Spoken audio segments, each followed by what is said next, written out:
تمہیں کیا لگتا ہے کہ جو دعائیں تم تہجد میں مانگتے ہو وہ قبول نہیں ہوں گی؟ کبھی کبھی بہت پہلے مانگی گئی دعا بھی قبول ہو جاتی ہے، اور جب وہ ہوتی ہے تو ہم بے ساختہ کہتے ہیں، یا اللہ، یہ دعا تو میں نے بہت پہلے مانگی تھی، تجھے یاد تھی؟ ایک دن تم ان دعاؤں پر بھی یہی الفاظ کہو گے جو تم اب مانگتے ہو۔ کن فرمانا مشکل کام تھوڑی نہ ہے اللہ کے لیے۔ جب وہ کن فرماتا ہے تو بس ہو جاتا ہے اور چیز وجود میں آ جاتی ہے۔ تہجد میں مانگی گئی ہر دعا قبولیت کی دعا ہے، اور جو تمہارے دل میں دعا کی ترغیب لا رہا ہے نا، اسی نے اس کو قبول کرنے کا بھی وعدہ تم سے کر رکھا ہے، اور وہ وعدہ خلافی نہیں کرتا۔ ہو سکتا ہے راستہ تمہاری پسند کا نہ ہو، مگر یہ بھی تو ممکن ہے کہ یہ راستہ تمہیں اسی منزل کی جانب لے جا رہا ہو جہاں تم جانا چاہتے ہو۔ تہجد تک پہنچ جانا تمہارا بے وجہ تو نہیں ہے، آخر کچھ تو ہے جو ممکن ہونے والا ہے، تمہاری دعاؤں کی قبولیت کی نشانی۔ اس سے بہتر اور کیا ہو سکتی ہے؟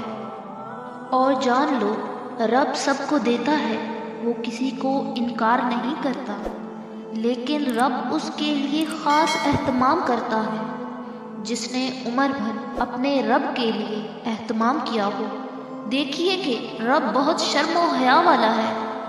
جس بندے نے ساری عمر کسی کی مدد کرنے سے انکار نہیں کیا، رب اسے کیسے انکار کرے گا؟ جس نے اللہ کی محبت کے لیے بندوں سے محبت کی، ان کے لیے آسانیاں پیدا کی، رب اس بندے کے کھلے ہوئے ہاتھوں کو اپنی محبت سے بھر دے گا جو شاکرین میں سے ہو۔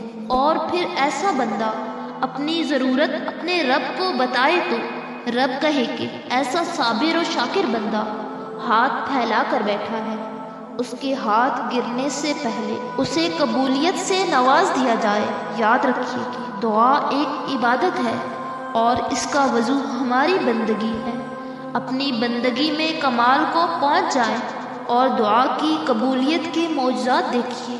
تہجد میں کی گئی دعا بند ہوئے سب دروازے کھول دیتی ہے۔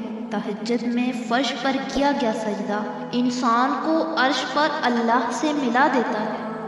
وقت تہجد خاموش آنکھوں سے بہتے آنسو اور اللہ کے سامنے بیٹھے بے بس انسان کی فریادیں کبھی ضائع نہیں ہوتی۔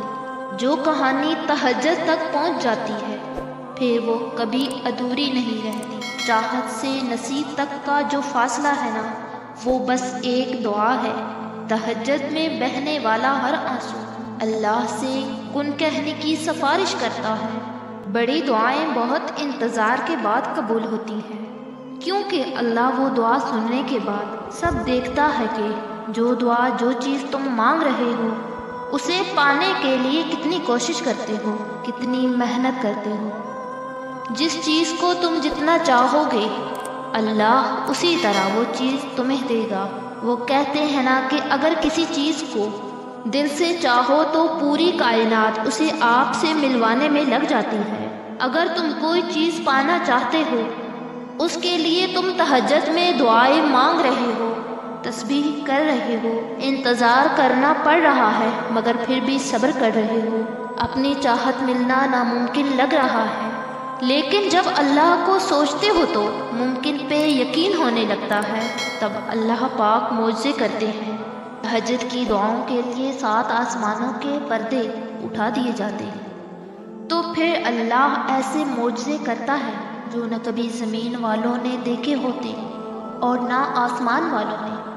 یاد رکھنا، تہجد کی دعا کبھی رد نہیں ہوتی، بس کبھی کبھار اللہ پاک آزماتا ہے آپ کے صبر کو، اور اگر پھر بھی دعا قبول نہیں ہوئی، واللہ یاد رکھنا کہ جو تم مانگ رہے ہو وہ تمہارے حق میں بہتر ہی نہیں، تو جو تمہیں نہیں مل رہا اس کے بدلے میں اللہ کچھ اور دینے والا ہے جو تمہاری خواہش سے بھی بڑھ کر ہے۔ کیونکہ وہ تمہارا نہیں، تمہارے رب کا فیصلہ ہے، تو بھلا رب کا فیصلہ غلط ہو سکتا ہے؟ اور جان لو، کبھی کبھی اللہ تعالیٰ ہمارے یقین اور ارادوں کو توڑ کر ہمیں سکھاتا ہے کہ ہوگا وہی جو میں چاہوں گا۔ بے شک اللہ تعالیٰ قرآن پاک میں ارشاد فرماتے ہیں، جب کوئی ٹوٹ کر تڑپ کے مجھے پکارتا ہے تو میں اس کی دعا قبول کرتا ہوں، اس کی تکلیف کو دور کر دیتا ہوں۔ اور جس نے تمہیں دعا کرنا سکھائی ہے وہ بہتر جانتا ہے کہ قبولیت کا بہترین وقت کون سا ہے، لہٰذا اللہ کا حکم آنے تک صبر کرو۔ اور بے شک جان لو ہمیں پتہ بھی نہیں ہوتا کہ ہمارا رب ہمیں کس کس مقام پر گرنے سے پہلے ہی تھام لیتا ہے۔